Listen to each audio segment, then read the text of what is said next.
In the quiet village of Oralu, a young woman named Bola lived among the people, captivating everyone with her astonishing beauty. Her most admired feature was her long, lustrous hair, always styled in intricate, mesmerizing patterns. No one in the village had ever seen a woman as beautiful, nor hair styled with such precision and grace. Every day, the women of the village marveled at Bola's hair. They would gather around her, hoping to glean a secret or two about her hair care. They tried every herb, oil, and charm they could find, but none could match the mastery of Bola's hair.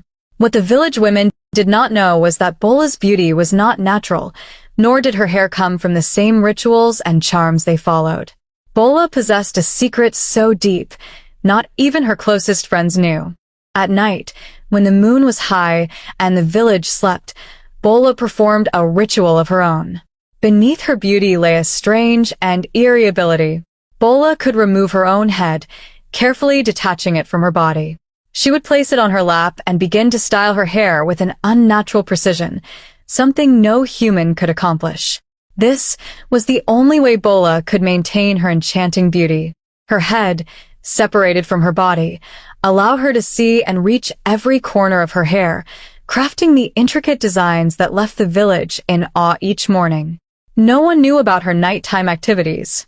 Every evening, she made sure her doors and windows were tightly shut. She whispered incantations she had learned from an old sorceress long ago, ensuring that her secret remained hidden. The sorceress, who had passed this knowledge down to Bola, warned her of the consequences if anyone were to discover the truth. "If they know," the sorceress had said, "you will lose more than your beauty. You will lose everything." Despite the sorceress' warning, Bola continued her ritual every night, confident that no one would ever discover her secret.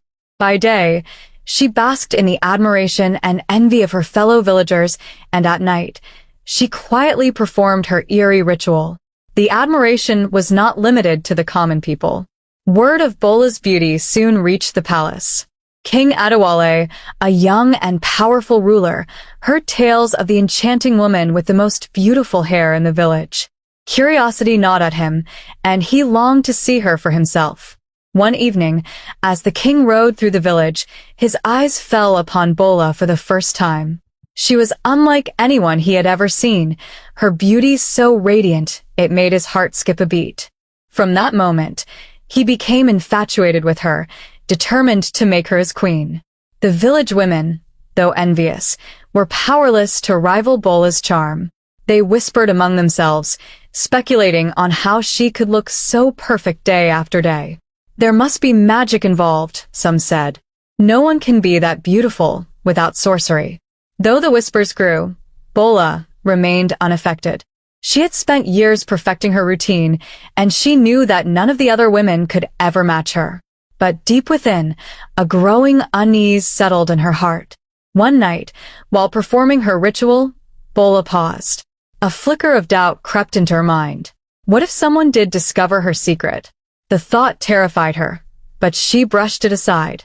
No one had ever come close to finding out before. As the days passed, King Adewale began to visit the village more often. He sought opportunities to speak with Bola, though their interactions were brief and filled with tension. Each time, his affection for her grew stronger, but Bola kept him at a distance. She feared getting close to the king. What if he demanded to stay with her one night? What if he discovered her secret? She knew it would ruin everything, yet her heart betrayed her. She too had started to develop feelings for the king. As the king's affection deepened, the village women's jealousy heightened. A group of them, led by a woman named Olabasai, began plotting to uncover Bola's secret. They were convinced that she was using some kind of magic to maintain her beauty. Olabasai had always harbored resentment toward Bola. Once, she had been the most admired woman in the village, but Bola's arrival had quickly stolen her place. Fueled by bitterness, she vowed to expose Bola, no matter the cost. "There's no way her hair is that perfect," Olabasai said one day, gathering the other women. "We will find out what she's hiding. And when we do, she will lose everything, including the king's love." That night, Olabasai and a few of the village women crept near Bola's house. They were